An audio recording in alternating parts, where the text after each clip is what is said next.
The federal courthouse in San Francisco had been transformed into a fortress, with concrete barriers blocking every approach, and federal marshals stationed at intervals that suggested preparation for war rather than routine legal proceedings.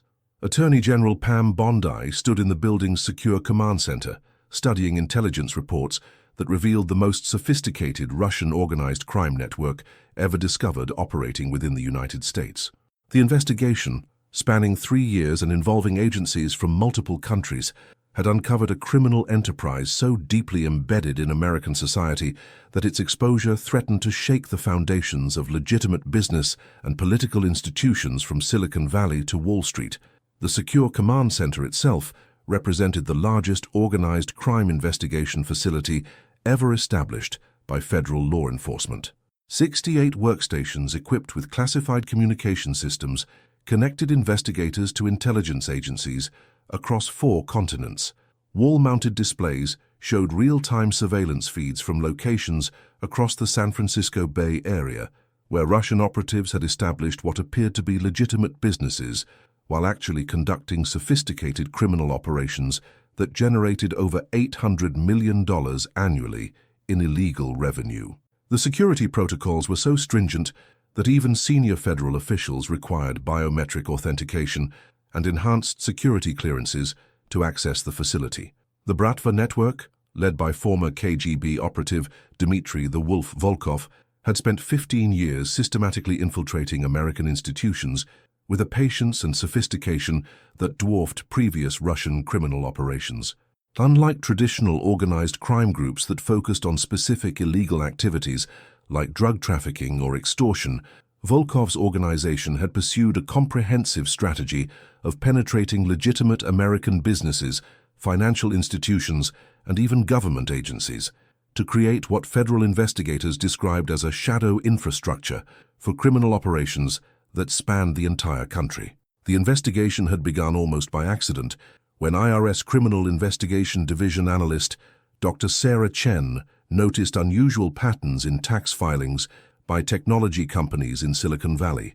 Chen, who held advanced degrees in both accounting and computer science, had been analyzing corporate tax returns for signs of the cryptocurrency-based tax evasion schemes that had become increasingly common among technology companies. Instead, she had discovered what appeared to be a sophisticated money laundering operation that involved dozens of seemingly legitimate businesses across multiple industries. Chen had spent her career investigating financial crimes for the IRS, from offshore tax evasion schemes to complex corporate fraud cases. She had developed analytical techniques that could identify suspicious patterns in massive datasets, methods that had been adopted by tax enforcement agencies around the world. But the patterns she had discovered in the Russian investigation were unlike anything in her experience. They suggested coordination and planning on a scale that challenged assumptions about organized crime capabilities in the digital age. The initial detection had come from Chen's analysis of quarterly tax filings by technology startups in the San Francisco Bay Area. She had noticed that dozens of companies were reporting revenue and expense patterns that were statistically impossible for legitimate businesses. The companies were generating substantial revenue while reporting expenses that precisely matched their income, resulting in tax liabilities that were exactly zero. More concerning was that these companies were all connected through shared addresses, common investors, and overlapping management structures.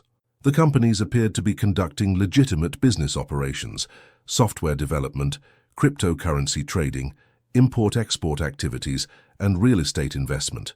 But deeper analysis revealed that their financial transactions were structured in ways that allowed massive amounts of money to flow through American financial systems while avoiding detection by traditional anti-money laundering controls. The sophistication suggested that the operation had been designed by individuals with intimate knowledge of American tax law and financial regulations. FBI Organized Crime Division Director Marcus Rodriguez presented the scope of what investigators had uncovered over 3 years of investigation. Rodriguez had spent 25 years investigating organized crime, from traditional Italian-American mafia families to emerging criminal enterprises from around the world. But Volkov's organization represented something entirely new, a criminal enterprise that had successfully adapted organized crime methods to exploit the opportunities created by globalization and digital technology. What we're confronting is not traditional organized crime, Rodriguez began, clicking through slides that showed the network's organizational structure. This is a hybrid organization that combines the discipline and violence of traditional Bratva operations with the sophistication of a multinational corporation and the technological capabilities of the intelligence service. They've essentially created a criminal enterprise that operates like a foreign intelligence network embedded within American society. The organizational chart revealed the complexity of Volkov's operation.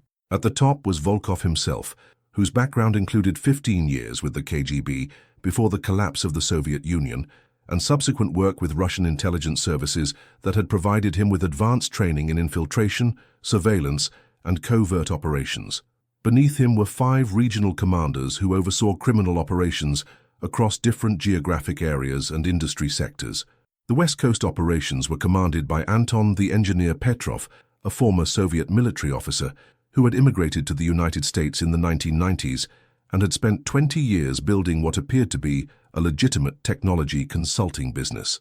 Petrov's operation controlled over 40 companies in Silicon Valley that conducted everything from software development to cryptocurrency mining to venture capital investment.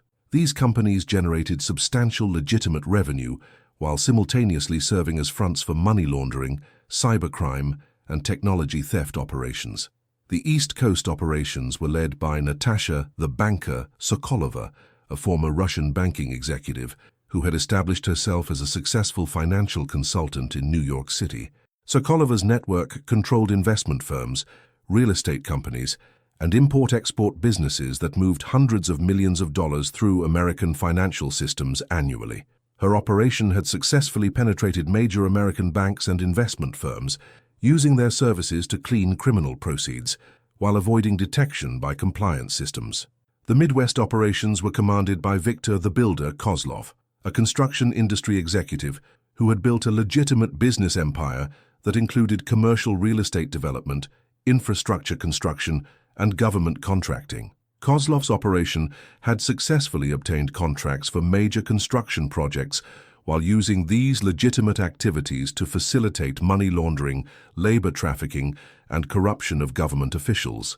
The criminal activities conducted by Volkov's organization were diverse and sophisticated. Cybercrime operations included advanced persistent threat attacks against American corporations, cryptocurrency theft through sophisticated hacking operations, and ransomware attacks that had affected critical infrastructure systems. The cyber operations were conducted by teams of professional hackers, many of whom had been recruited from legitimate technology companies and had been provided with advanced training in offensive cyber capabilities. Money laundering operations processed criminal proceeds from sources around the world, including drug trafficking organizations, human trafficking networks, and corrupt foreign government officials. The money laundering system used a combination of traditional methods and innovative techniques that exploited emerging financial technologies. Cryptocurrency exchanges, online gambling platforms, and digital payment systems were used to move money across international borders while avoiding traditional banking compliance requirements.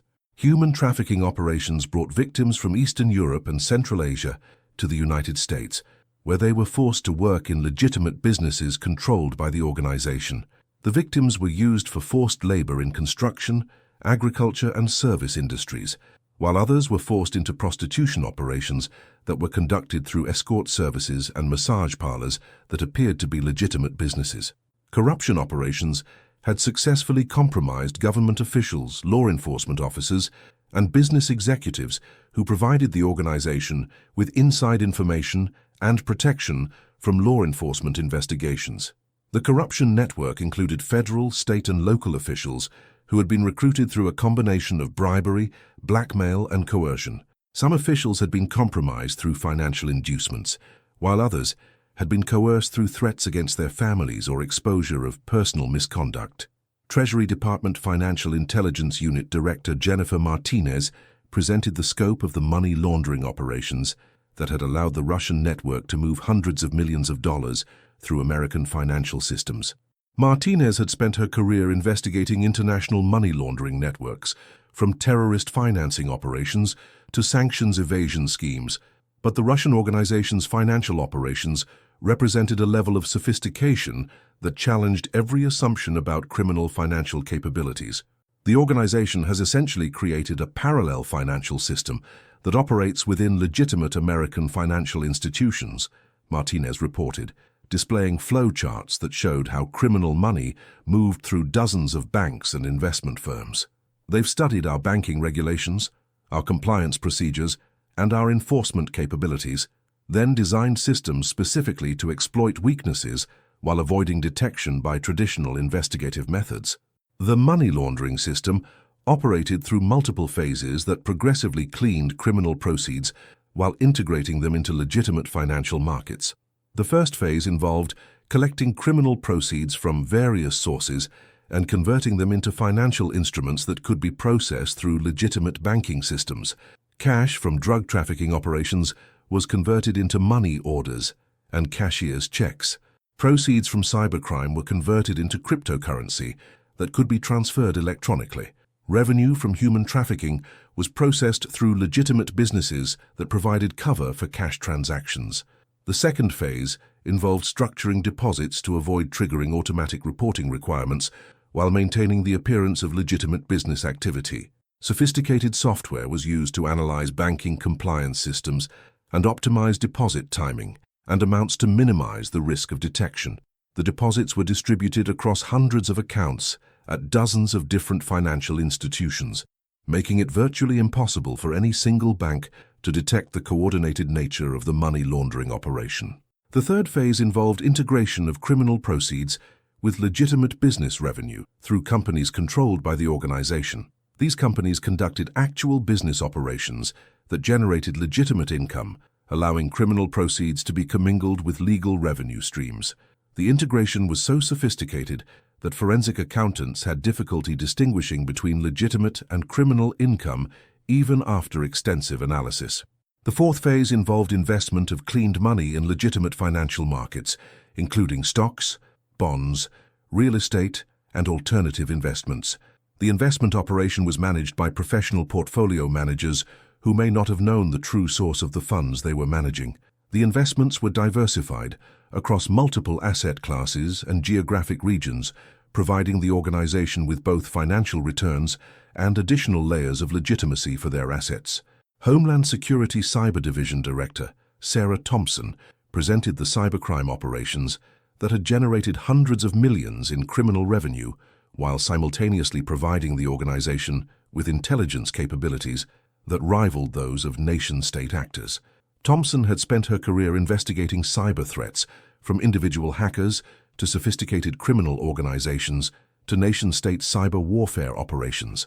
But the Russian organization's cyber capabilities represented a new category of threat that combined criminal profit motives with intelligence-gathering objectives.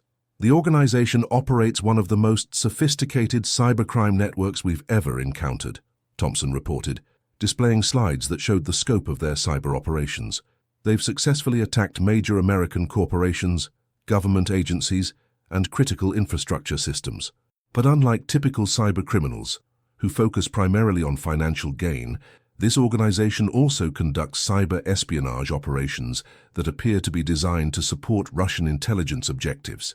The cyber operations were conducted by teams of professional hackers who had been recruited from legitimate technology companies and provided with advanced training in offensive cyber techniques. The hackers were organized into specialized teams that focused on different types of cyber attacks. One team specialized in advanced persistent threat attacks against corporate networks, designed to steal intellectual property and sensitive business information. Another team focused on financial cybercrime, including attacks on banking systems and cryptocurrency exchanges. The most sophisticated cyber operations involved attacks on critical infrastructure systems, including electrical power grids, transportation networks, and telecommunications systems. These attacks appeared to be designed primarily for intelligence gathering and capability development, rather than immediate financial gain. The organization had successfully penetrated control systems for major infrastructure facilities and had developed capabilities that could potentially be used to cause widespread disruption or damage. The cyber intelligence operations included sophisticated surveillance capabilities that were used to monitor law enforcement activities and identify potential threats to the organization. The hackers had successfully penetrated computer networks belonging to federal law enforcement agencies and had obtained information about ongoing investigations. This intelligence had allowed the organization to adjust their operations to avoid detection and had provided them with advance warning of law enforcement activities. DEA International Operations Director Michael Torres presented the drug trafficking connections that linked the Russian organization to major international drug trafficking networks. Torres had spent his career investigating transnational drug trafficking organizations, from Colombian cartels to Mexican criminal enterprises to Asian organized crime groups. But the Russian organization's drug trafficking operations represented a new model that combined traditional trafficking methods with sophisticated technology and financial systems. The organization doesn't directly traffic drugs in the traditional sense, Torres explained, displaying maps that showed drug trafficking routes and financial flows. Instead, they provide services to other drug trafficking organizations: money laundering, transportation, communications, and technology support. They've essentially created a criminal services business that generates revenue from multiple drug trafficking organizations while maintaining plausible deniability about direct involvement in drug trafficking. The drug trafficking support operations included sophisticated money laundering services that processed proceeds from major drug trafficking organizations around the world. The Russian organization had developed relationships with Mexican cartels, Colombian drug trafficking groups, and Asian organized crime networks that generated hundreds of millions in money laundering revenue annually. Transportation services included the use of legitimate shipping companies, controlled by the organization, to move drugs across international borders. The organization had established import-export businesses that conducted legitimate trade, while simultaneously facilitating drug trafficking operations.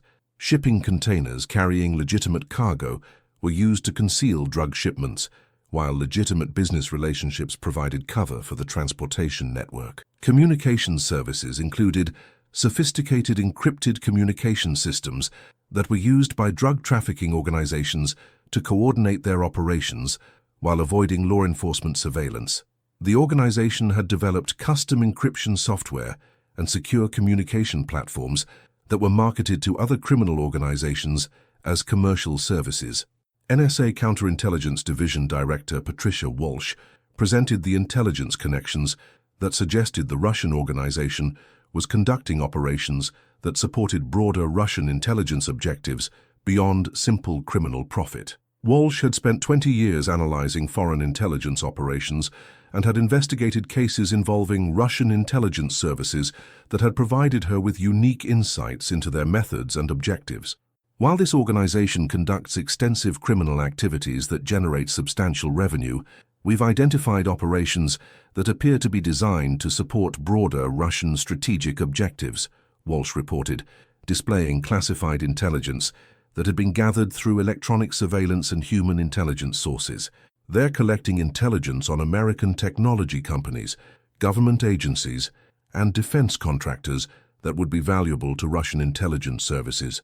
The intelligence operations included systematic collection of information about American technology developments, particularly in areas related to artificial intelligence, quantum computing, and advanced materials. The organization had successfully recruited employees at major technology companies who provided access to proprietary research and development information. Some of this information appeared to have been shared with Russian government agencies and defense contractors. The intelligence collection also included operations targeting American government agencies and defense contractors. The organization had successfully placed individuals in positions that provided access to sensitive government information and had conducted sophisticated surveillance operations against federal facilities. The intelligence gathered through these operations appeared to exceed what would be necessary for criminal activities and suggested coordination with Russian intelligence services. Political influence operations included attempts to corrupt American government officials and to influence American political processes. The organization had provided financial support to political candidates and had attempted to establish relationships with government officials that could be exploited to advance Russian interests. Some of these operations appeared to be coordinated with known Russian intelligence influence campaigns. Bondi studied the intelligence reports that covered the walls of the command center, each document representing months of investigation by federal agents who had worked around the clock to uncover the scope of the Russian criminal network. The red lines connecting businesses, financial institutions, and government agencies created a web that revealed how deeply the organization had penetrated American society. "What we're confronting is not just organized crime," Bondi announced to the assembled task force. "This is a hybrid threat that combines criminal activity with intelligence operations that threaten American national security. The Russian organization has essentially created a criminal enterprise that serves both profit motives and strategic objectives that advance Russian interests at the expense of American security." The response strategy, designated Operation Red Web, would involve the largest organized crime investigation in American history. The operation would require coordination between multiple federal agencies and international partners to simultaneously dismantle criminal operations across multiple countries. The complexity of the organization meant that traditional law enforcement approaches would be inadequate. This would require a comprehensive response that combined criminal prosecution with counterintelligence operations and international diplomatic initiatives.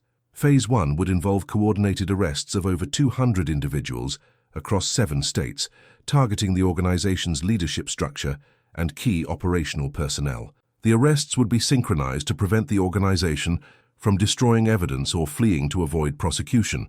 Each arrest team would include FBI organized crime specialists, Treasury financial investigators, and Homeland Security cyber experts. Phase 2 would involve civil asset forfeiture actions against over $1 billion in assets that had been purchased with criminal proceeds. The forfeiture actions would target real estate, business interests, financial accounts, and luxury assets located across the United States and several foreign countries. The scope of the asset forfeiture would be the largest in American law enforcement history.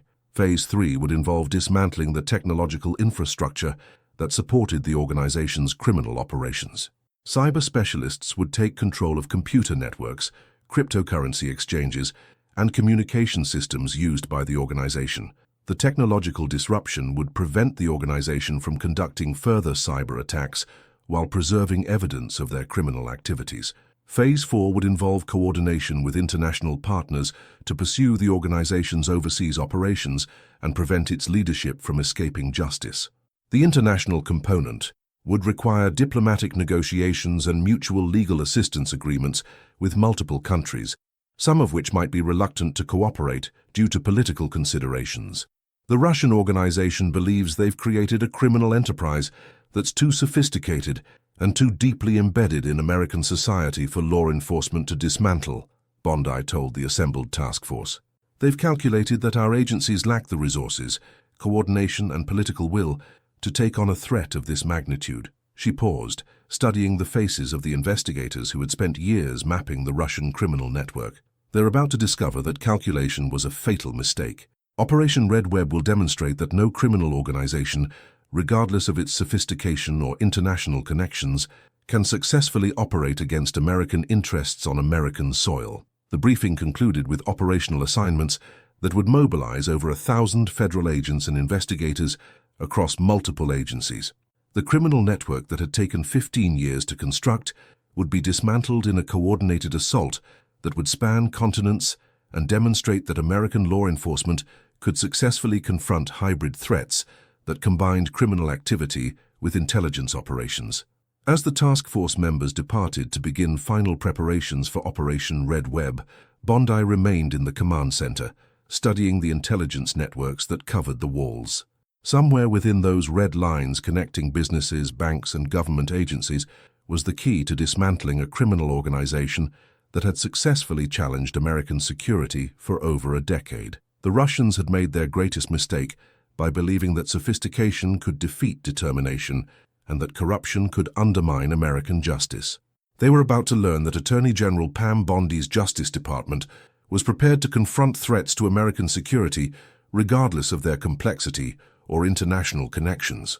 Within 48 hours, Operation Red Web would begin, and the criminal network that had operated with impunity for 15 years would become the foundation for the largest organized crime prosecution in federal law enforcement history.